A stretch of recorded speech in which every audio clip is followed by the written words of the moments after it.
Hello बच्चों, स्वागत है आप सभी का रमन एकेडमी में। इस वीडियो लेक्चर में हम डिस्कस करेंगे अपने क्लास टेंथ का जो अपना चैप्टर है लाइट, रिफ्लेक्शन एंड रिफ्रैक्शन। सो आज के इस लेक्चर में हम यहाँ कंसिडर करने वाले हैं व्हाट इज़ स्फेरिकल मिरर, इसके कितने टाइप हैं एंड बेसिक टर्मिनोलॉजी, और उसके बाद में कि उनकी डेफिनेशंस क्या हैं, रूल्स ऑफ इमेज फॉर्मेशन किस तरीके से क्या होता है, इमेज फॉर्मेशन कैसे होता है। सो स्टार्ट करते हैं।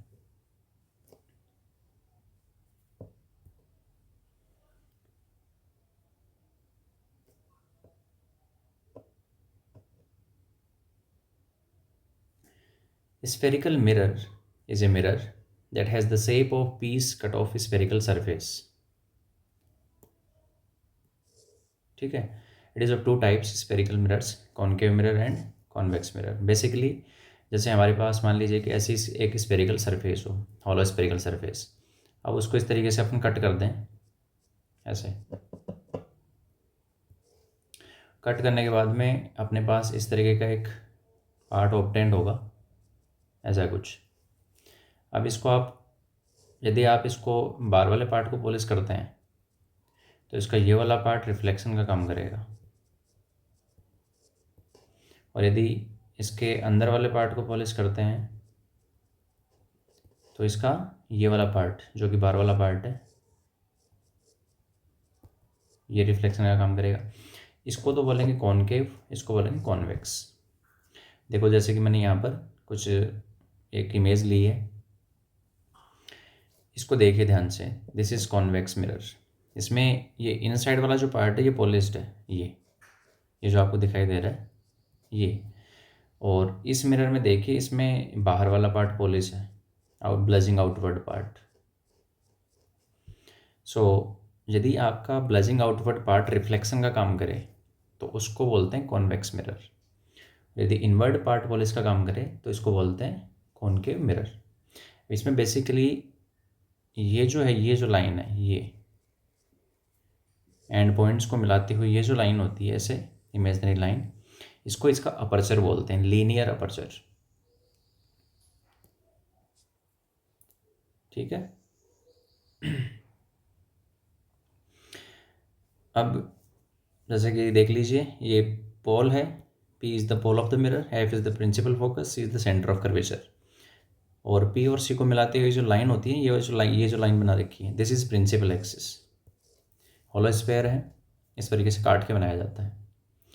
टर्म आएगी, F आएगा फोकल पॉइंट या फिर focus, C is the centre of curvature, small f आएगा focal length, R is the radius of curvature and P is the पोल।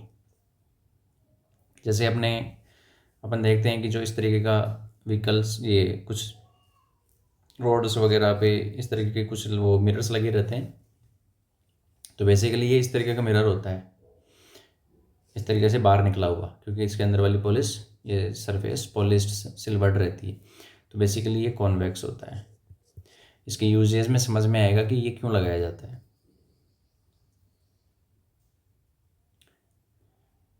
अब जैसे ये बना रखा है, देखिए मैंने बेसिक टर्मिनोलॉजी के लिए, P is the pole of the mirror, it is the geometrical center of the mirror, C is the center of curvature। C क्या होता है, जिस स्पेयर से आपका मिरर बनाया हुआ है उसका सेंटर होता है, C is the center of curvature।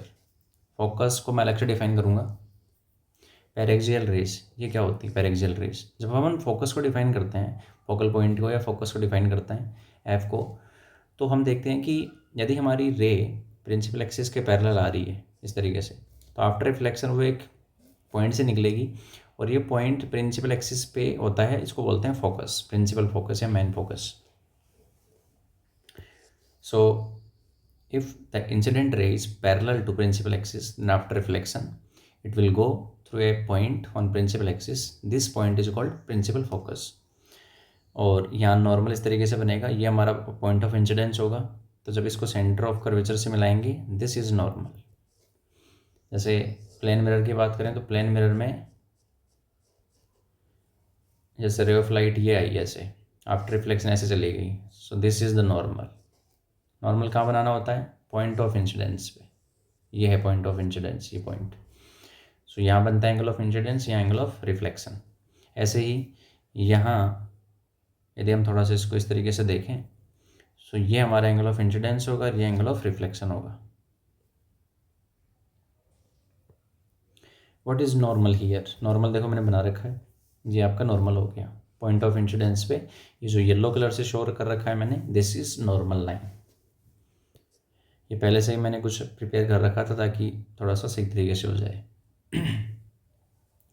अब है रूल्स ऑफ इमेज फॉर्मेशन।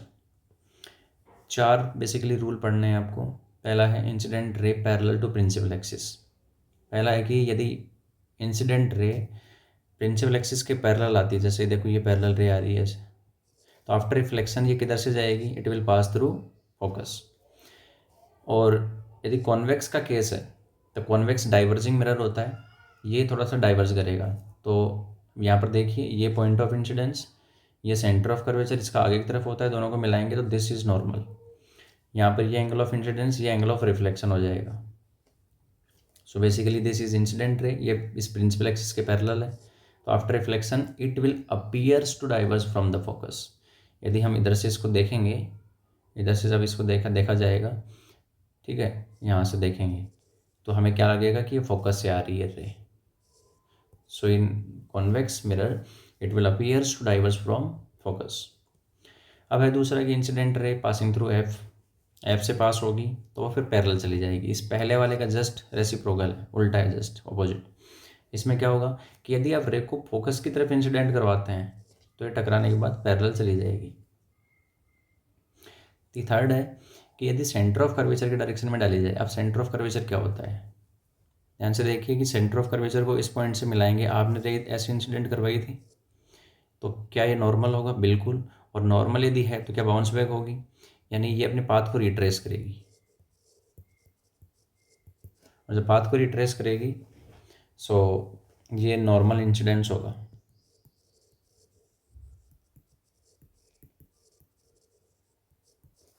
इसमें देखिए इसमें फोकस की तरफ इंसिडेंट करवाएंगे तो आफ्टर रिफ्लेक्शन ये अपने पाथ को रिट्रेस करेगी, ठीक है। फोकस की तरफ नहीं, सेंटर ऑफ कर्वेचर की तरफ, सॉरी। ऑब्लिक इंसिडेंस एट पोल, पोल पे ऑब्लिक इंसिडेंस करवाइए। सो बेसिकली होता क्या है कि ये जो प्रिंसिपल एक्सिस है ना, ये नॉर्मल भी होती है। इसकी 2 क्वालिटी हैं, ये प्रिंसिपल एक्सिस भी है और ये नॉर्मल भी होती है। सो ये एंगल ऑफ इंसिडेंस होगा, ये एंगल ऑफ रिफ्लेक्शन होगा। यहाँ पर ये angle of incidence, this is angle of reflection. इस तरीके से 4 रूल हैं, फिर से देख लीजिए। यदि पैरेलल आ रही है तो फोकस से निकल जाएगी। दूसरा, फोकस की डायरेक्शन है, फोकस से यदि इंसिडेंट करवाते हो तो आफ्टर रिफ्लेक्शन पैरेलल चली जाएगी। थर्ड, सेंटर ऑफ कर्वेचर से पास हो रही है तो वापस अपने पाथ को रिट्रेस करेगी। फोर्थ, प्रिंसिपल एक्सिस से कुछ एंगल बनाते हुए यदि आप पोल पे इंसिडेंट करवाते हैं तो उतने एंगल से वापस निकल जाएगी क्योंकि लॉ ऑफ रिफ्लेक्शन को फॉलो करेगी। टाइप ऑफ ऑब्जेक्ट्स, अब हमें यहाँ देखना है कि कुछ 2 टाइप के ऑब्जेक्ट होते हैं, real object and virtual object. Real object क्या है? कोई भी जो हम डेली लाइफ में देखते हैं ये रियल ऑब्जेक्ट है हमारे लिए। रियल ऑब्जेक्ट क्यों? क्योंकि ये रेज को डाइवर्स करते हैं। एनवायरनमेंट से इनके ऊपर लाइट पड़ती है, लाइट पड़ने के बाद में ये रेज को डाइवर्स करेंगे।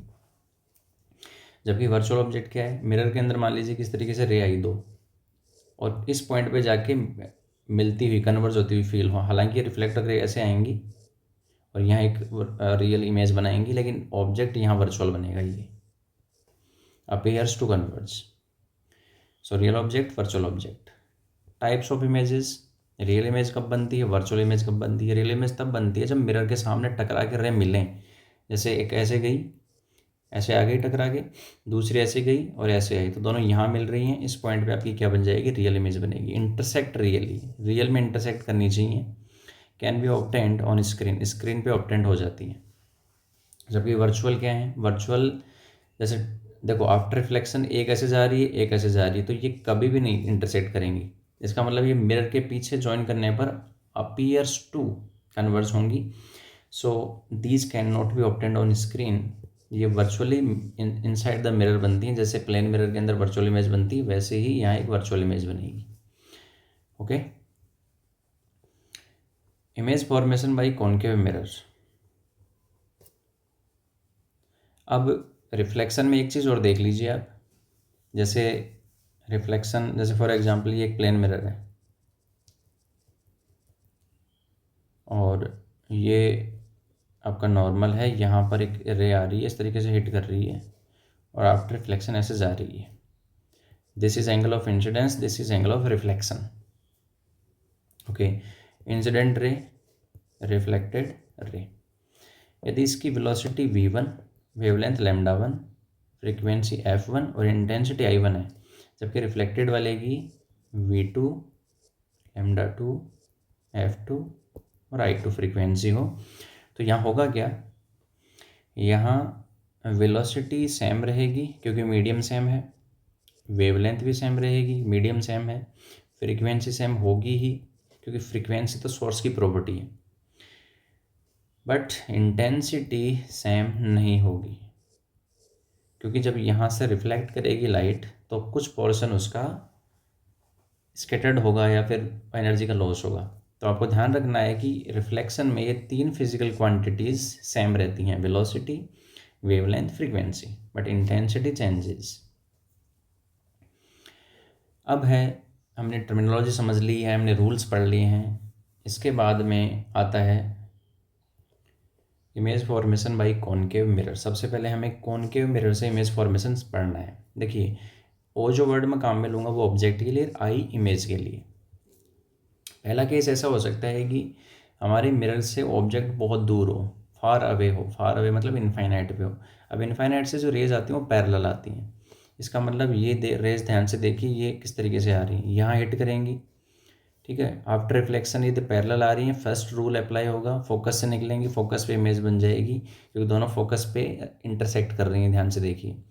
तो रियल बनेगी मिरर के सामने, इमेज आप स्क्रीन पे बना सकते हो, रियल होगी, इन्वर्टेड होगी, पॉइंट साइज होगी, और लोकेशन क्या होगी, फोकस। 2 चीज़ें ध्यान में हैं, एक तो नेचर और दूसरा लोकेशन। इमेज की 2 क्वालिटी हमें अच्छे से पता होनी चाहिए, नेचर क्या है, लोकेशन क्या है। सेकंड, अब ऑब्जेक्ट को थोड़ा सा पास में लाएंगे। पास में लाने का मतलब जो सेंटर ऑफ कर्वेचर है और इनफाइनाइट है उसके बीच में रख देंगे, तो बिटवीन इनफाइनाइट एंड सी, इसको दूसरे वर्ड्स में कहा जाता है बियॉन्ड सी। ऐसा करने पर ये अब ऑब्जेक्ट को थोड़ा सा स्पेसिफाई करना पड़ेगा। ऐसे ऑब्जेक्ट बना लीजिए इस तरीके से, एरो ऊपर की तरफ, ऊपर वाला पॉइंट ए, नीचे वाला जो इसका पॉइंट है वो बी हो जाएगा, तो ए बी इसकी हाइट होगी, ए बी। ओके, जो इसका जैसे इस तरीके से ये एक ऑब्जेक्ट है तो ये इसका हेड हो गया और ये इसकी टेल हो गई, ठीक है। तो अपर पार्ट और लोअर पार्ट।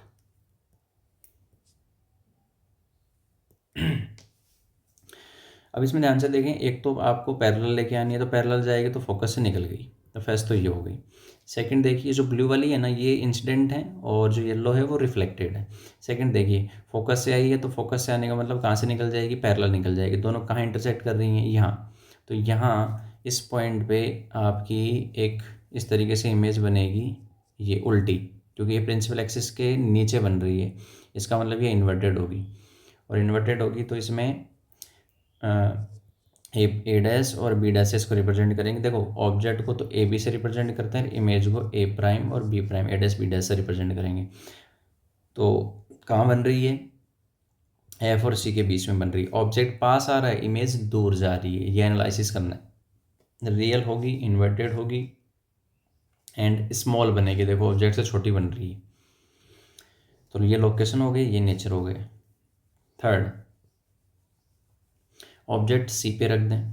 ऑब्जेक्ट को सी पे रख देंगे तो ध्यान से देखिए, इसमें वहीं उसी लोकेशन पे इमेज बन रही है। अगेन जो ब्लू है वो इंसिडेंट है और जो येलो है वो रिफ्लेक्टेड रे ऑफ लाइट को रिप्रेजेंट कर रहा है। सो यहाँ पर लोकेशन तो आ जाएगी सी, रियल, इन्वर्टेड, सेम साइज। ये सिमेट्री वाली कंडीशन होती है, इसमें जैसा ऑब्जेक्ट वैसी इमेज बनती है, बराबर साइज की बनती है, सेम लोकेशन रहती है, ठीक है। अब इसके बाद में क्या होगा कि कंडीशन चेंज होंगी। जो फोर्थ केस है ना वो आएगा कि ऑब्जेक्ट सी और एफ के बीच में रखेंगे। अब ध्यान दीजिए, सेकंड केस में इमेज बनी थी सी एंड एफ के बीच में, ऑब्जेक्ट कहाँ था, ऑब्जेक्ट था बियॉन्ड सी। अब फोर्थ केस में इमेज की कंडीशन तो ले लेगा ऑब्जेक्ट और ऑब्जेक्ट की कंडीशन ले लेगी इमेज, यानी इमेज बनेगी बियॉन्ड सी। देखिए जब आप ऑब्जेक्ट को सी और एफ के बीच में रखेंगे तो इस तरीके से रिफ्लेक्टेड होगी फर्स्ट और सेकंड, और ये दोनों सी से दूर मिलेंगी, इसका मतलब बियॉन्ड सी लोकेशन आएगी जिसमें रियल इन्वर्टेड अब एनलार्ज इमेज बनना स्टार्ट हो जाएगी। पहले छोटी बन रही थी, धीरे धीरे पहले पॉइंट साइज थी, फिर थोड़ा सा बड़ी बनी, सी पे आने पर वो सेम साइज की हो गई, अब बड़ी बन जाएगी। ऐसे ही पांचवा केस देखिए फिफ्थ, जिसमें आप ऑब्जेक्ट को कहाँ रख रहे हो, आपने फोकस पे रखा उसको, फोकस पे रखेंगे तो इमेज इनफाइनाइट पे चली जाएगी क्योंकि पैरेलल रेज आएंगी, पैरेलल इनफाइनाइट पे क्रॉस करती हैं। क्या ये वही केस है जो फर्स्ट था, फर्स्ट में ऑब्जेक्ट कहाँ था इनफाइनाइट पे, अब इमेज कहाँ चली गई इनफाइनाइट पे। यानी कहने का मतलब जो थर्ड केस है उससे पहले फर्स्ट और सेकंड है, तो सेकंड है जो वो फोर्थ की तरह बिहेव करता है, जो फर्स्ट वो फिफ्थ की तरह बिहेव करता है। ऐसे सिमेट्री से याद करना है आपको। इमेज पास आ रही है, सॉरी ऑब्जेक्ट पास आ रहा है, इमेज दूर जा रही है, real inverted very large. Six case को देखिए, जो सिक्स केस है वो एक स्पेशल केस है, ये एक स्पेशल केस है। क्यों है स्पेशल केस, ऑब्जेक्ट को फोकस और पोल के बीच में रखा जाता है। इस वाले केस में सामने तो रे कभी इंटरसेक्ट करेंगे नहीं क्योंकि गैप बढ़ता जा रहा है, पीछे ज्वाइन करने पर ये inside the mirror principal axis के ऊपर पॉइंट आ रहा है। इसका मतलब ध्यान से ऑब्जर्व कीजिए, ए भी एक ऑब्जेक्ट है लेकिन उससे बड़ी इमेज बन रही है ए प्राइम बी प्राइम, ठीक है। इसका मतलब वर्चुअल बनेगी inside the mirror, behind the mirror बनेगी, और बिटवीन इनफाइनाइट एंड पोल बनेगी। वर्चुअल इरेक्ट एनलार्ज, ये वर्ड ध्यान रखना, ये एनलार्ज है, वर्चुअल इमेज है एनलार्ज है। क्यों, मैं इसलिए कह रहा हूँ क्योंकि कॉन्वेक्स मिरर में भी वर्चुअल इरेक्ट इमेज बनेगी लेकिन उसमें स्मॉल बनेगी और यहाँ बनती है एनलार्ज। इसी प्रॉपर्टी का सेविंग मिरर के अंदर यूज किया जाता है। सेविंग मिरर में जब हम हमारे फेस को फोकस और पोल के बीच में रख देंगे तो मिरर के अंदर हमारा जो चेहरा है वो बड़ा दिखाई देगा, ठीक है। इरेक्ट मतलब सीधा दिखाई देगा, बड़ा दिखाई देगा, इसका यूज किया जाता है सेविंग मिरर के अंदर। यूजेस, कन्वर्जिंग मिरर है, सो जो व्हीकल्स की हेडलाइट्स होती हैं, जैसे फर्स्ट को मैं एक्सप्लेन कर दूं, इस तरीके की शेप होती है, आपने देखी होगी। यहाँ बल्ब है, अब बल्ब को यदि हम फोकस पे रख देंगे तो यहाँ से रे ऐसे आएंगी टकरा के ऐसे जाएंगे बिल्कुल इनफाइनाइट पे। याद करो, जब आप ऑब्जेक्ट को फोकस पे रखते हो, ये रहा, ऑब्जेक्ट को फोकस पे रखते हो तो इमेज कहाँ बनती है इनफाइनाइट पे। तो इसी प्रॉपर्टी का यूज़ कर लिया जाता है, और ये पैरेलल बीम जाती है, एक आगे बीम की तरह गिरती है रोड पे, सड़क पे ऐसे, ठीक है। तो हेडलाइट्स में, टॉर्च में, सर्च लाइट वगैरह इनमें भी यही प्रॉपर्टी होती है। सोलर फर्नेंस होते हैं, सोलर फर्नेंस इस शेप के अंदर होते हैं ऐसे, सनलाइट आती है ऐसे पैरेलल, ठीक है। और ये इस तरीके से पैरेलल आएंगे तो फोकस पे मिल जाएंगे, ये इस फोकस पे मिलेंगे तो यहाँ पर इसकी इंटेंसिटी बढ़ जाएगी, इंटेंसिटी बढ़ेगी, इंटेंसिटी क्या है एनर्जी, उसको इकट्ठा करके फिर उसको कुकिंग के लिए या अदर एनर्जी के सोर्सेज के लिए काम में लिया जाता है, ठीक है भाई। इस तरीके से आप चाहो तो इसका बना लेना। उसके बाद डेंटिस्ट भी यूज़ करता है, डेंटिस्ट भी आपने देखा होगा कि वो जैसे एक मतलब उस पर डेंटिस्ट चेक करता है कि भाई एक लाइट का सोर्स गिराता है अपने टीथ पे, और फिर वो चेक करता है कि क्या प्रॉब्लम है। Used as saving mirror, saving mirror मैंने बता दिया, तो ये यूजेज याद रखना आप, ये कॉनकेव मिरर के यूजेज हैं। अब इसके बाद टॉपिक आता है कॉन्वेक्स मिरर। कॉन्वेक्स मिरर, इसमें दो ही कंडीशन आती हैं जो इमेज फॉर्मेशन आपको पढ़ना है। फर्स्ट है कि आपका जो ऑब्जेक्ट है वो इनफाइनाइट पे हो। अब इनफाइनाइट पे होगा तो इनफाइनाइट से तो पैरेलल रेज आएंगी इस तरीके से, हिट करेंगी तो appears to diverse from focus होंगी, इसका मतलब आगे तो इधर तो कभी मिलेंगे नहीं ये, ठीक है। सो ये कहाँ मिल सकती है, मिरर के अंदर मिलेंगी, फोकस पे बनेगी, लोकेशन फोकस हो गई, वर्चुअल इरेक्ट और पॉइंट साइज इमेज बन जाएगी। सेकंड देखिए, अब आप ऑब्जेक्ट को इनफाइनाइट और पोल के बीच में कहीं रख दो, तो मान लीजिए मैंने यहाँ रख दिया, ब्लू इंसिडेंट रे है और जो येलो है वो रिफ्लेक्टेड है। अब आगे देखते हैं कि ये तो रिफ्लेक्टेड वाले को पीछे पीछे इंक्रीज़ करने पर रिफ्लेक्टेड वाले को करना है, ध्यान देना, रिफ्लेक्टेड वाले को पीछे इंक्रीज़ करना है, ऐसे पीछे इंक्रीज़ करेंगे तो ये कहाँ मिलेंगी, बिटवीन पोल एंड एफ। यानी होगा क्या कि जैसे आप ऑब्जेक्ट को इधर लेके आएंगे तो इमेज ऐसे खिसकना स्टार्ट हो जाएगी, और जब ऑब्जेक्ट पोल पे होगा तो इमेज भी पोल पे ही बनेगी। वर्चुअल इरेक्ट स्मॉल बनेगी, बिहाइंड द मिरर बनेगी। ध्यान देने वाली बात यह है कि मैंने कहा था कि स्मॉल बनेगी, ठीक है, वर्चुअल है बट स्मॉल है। अब डाइवर्जिंग, अब इसका यूजेस क्या है, डाइवर्जिंग मिरर है, ठीक है, ध्यान रखना डाइवर्जिंग मिरर, कई बार न्यूमेरिकल में डाइवर्जिंग मिरर के नाम से आता है, डाइवर्जिंग मिरर यूज्ड। और तो इसमें एक चीज़ और है, दोनों के अंदर वर्चुअल इमेज बन रही है भाई, इसमें रियल इमेज का कॉन्सेप्ट ही नहीं है। जैसे ऐसे आ जाए ना कि image is formed in front of the mirror, अब फ्रंट का क्या मतलब है, रियल है वो, तो इसका मतलब वहाँ कन्फर्म हो गया कि ये कॉनकेव मिरर होगा। And image is formed inside the mirror, तो फिर वो डिपेंड कर सकता है सिचुएशन पे, बड़ी बन रही है तो कॉनकेव होगा, और स्मॉल बन रही है तो कन्फर्म है कॉन्वेक्स होगा। Used in side view mirror of vehicles, vehicles में ध्यान दो, इस तरीके से कार में एक साइड व्यू मिरर लगा रहता है। अब उसकी शेप कुछ ऐसी होती है, देखो ऐसे। साइड व्यू मिरर ऐसा क्यों बनाया जाता है, उसके पीछे का लॉजिक है, देखो समझाता हूँ मैं आपको। साइड व्यू मिरर ऐसा क्यों बनाया जाता है, 1 मिनट, ऐसा है, ठीक है। मान लीजिए कि इधर से ऐसे कोई रे ऑफ लाइट आई, अब टकराने के बाद हमें अच्छे से पता है कि इसका सेंटर ऑफ कर्वेचर यहाँ होगा, तो ये इसमें एक वो बन जाएगा, तो ये इस तरीके से आ जाएगी, और हम यहाँ मान लीजिए ड्राइवर है या कुछ वो भी है जो उसको देख लेगा, मतलब इधर जो कार है वो भी दिख जाएगी, इधर की जो कार है वो भी दिख जाएगी। नहीं, ये जो है जहाँ तक का पार्ट आप देख सकते हो इसको बोलते हैं फील्ड ऑफ व्यू, और इसी प्रॉपर्टी का यूज कर लिया जाता है आपके कॉन्वेक्स मिरर के अंदर, जो डाइवर्जिंग है, और यदि ऐसे जा रही है तो फिर वो इस तरीके से रिफ्लेक्ट होगी। दूसरा है इन स्ट्रीट लैम्प्स, स्ट्रीट लैम्प्स के अंदर भी यही प्रॉपर्टी होती है। स्ट्रीट लैम्प्स में इस तरीके का शेप होता है, ऐसे एक रिफ्लेक्टिंग सरफेस होती है, अब उसके नीचे एक इस तरीके से बल्ब लगा दिया जाता है, लाइट ऐसे जाएगी तो ये तो डाइवर्ज होगी, इस तरीके से फैल जाएगी, और हमें यही तो चाहिए कि हाँ वह ज़्यादा एरिया तक लाइट फैले।